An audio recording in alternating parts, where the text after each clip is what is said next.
जब समंदर में उतर ही गए हैं तो किनारा भी आएगा। और वक्त का क्या है, आज तुम्हारा है तो कल हमारा भी आएगा।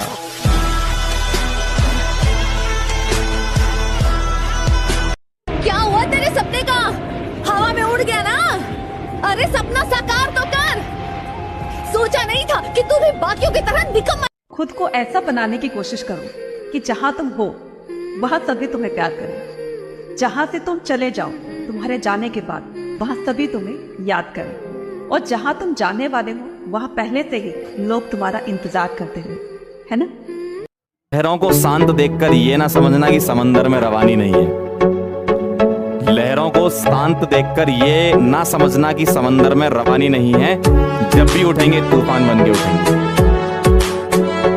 इस वक्त आप लोग जहां पर भी बैठे हो अपने आसपास नजरें घुमाओ और देखो कोई लोहे की चीज दिख रही है आपको? अगर दिख रही है तो उसे उठाओ और आसमान में उड़ा दो। क्या सोचने लग गए कि कैसी पागलों जैसी बातें कर रहा है ये आदमी? ठीक सोच रहे हो आप, क्योंकि ये बात मैंने नहीं, आज से 117 साल पहले दो भाइयों ने बोली थी और लोगों ने उन्हें पागल ही बोला था। वो कहते थे हम कुर्सी उड़ा देंगे, टेबल उड़ा देंगे, लोहे को उड़ा देंगे, हम एक ऐसी मशीन बनाएंगे कि इंसान को भी आसमान में उड़ा देंगे। लोगों ने कहा इनकी बुद्धि खराब हो गई है, कैसी पागलों जैसी बातें करते हैं ये आदमी। लोग उन्हें पागल बोलते रहे और वो दिन रात पागलों की तरह एक्सपेरिमेंट करते रहे। कई साल लग गए, लेकिन अपने इसी पागलपन की वजह से इन्होंने इतिहास बना दिया। जिस लोहे को उठा ना सके 1000 आदमी, उसे आसमान में उड़ा दिया। कितने सपने देखते हो आप, कितना ऊपर उड़ना चाहते हो, कितना बड़ा बनना चाहते हो? यार मैं इतना बड़ा बनना चाहता हूं, इतना बड़ा बनना चाहता हूं। अबे रुक, इतना बड़ा बनने के लिए तुझे पागल बनना पड़ेगा। बता तू बन सकता है? इतना बड़ा बनने के लिए तुझे अपने दिमाग में एक सॉफ्टवेयर इंस्टॉल करना पड़ेगा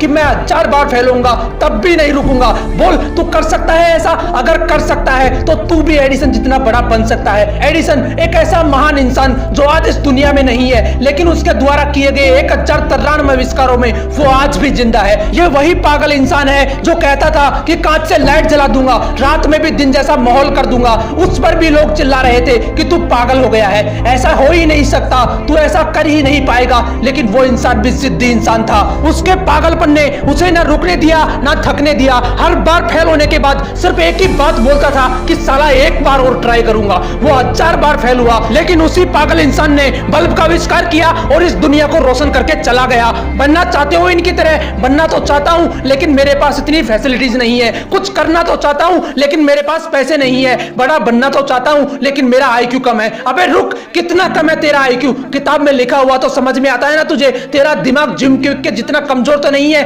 जिसके लिए किताबें पढ़ पाना भी बहुत मुश्किल हो गया था, क्योंकि सिर में चोट लगने की वजह से इसके दिमाग ने ठीक से काम करना बंद कर दिया था। इस बंदे ने अपनी जिंदगी के 3 साल सिर्फ यह समझने में गुजार दिए कि सेंटेंसेस को पढ़ा कैसे जाता है। यह सेंटेंस पढ़ना सीखा ही था कि एक बार फिर सीढ़ियों से गिरने की वजह से इनके सिर में चोट लगी और इनकी हालत पहले से भी ज्यादा खराब हो गई। लेकिन अंदर तो जिद थी ना खुद को साबित करने की। इन्होंने अपने दिमाग को समझने के लिए इतनी किताबें पढ़ डाली कि आज वो बंदा माइंड एक्सपर्ट एंड दुनिया के सबसे बड़े लाइफ कोचेज में से एक है। जिस बंदे के दिमाग ने ही काम करना बंद कर दिया था, आज वो बंदा लोगों को यह सिखाता है कि दिमाग को काम में कैसे लेना चाहिए। यहां तक कि कई लीडिंग कंपनीज के मालिक इलोन मस्क को भी इस बंदे ने ट्रेन किया है। अगर मैं आपको बोलूं कि मैं एक ऐसा यंत्र बनाऊंगा जिसकी सहायता से किसी भी इंसान को गायब करके कुछ ही सेकंडों में अमेरिका पहुंचा दूंगा, तो बताओ कैसा लगेगा आपको? आप मुझे पागल बोलोगे या नहीं? क्या बीतेगी मुझ पर जब चारों तरफ से लोग मुझे पागल बोल रहे होंगे कि तू नहीं कर सकता, तेरे बस की नहीं है। कुछ ऐसा ही ग्राहम बेल के साथ हुआ था। वो बोलते थे कि ऐसा यंत्र बनाऊंगा जिससे आप भगवान की तरह हजारों किलोमीटर दूर बैठे किसी भी इंसान से बात कर पाओगे। लोगों ने कहा ये पागल हो गया है, इसकी बुद्धि फिर गई है। लोग चिल्लाते रहे उस पर, लेकिन वो नहीं रुका।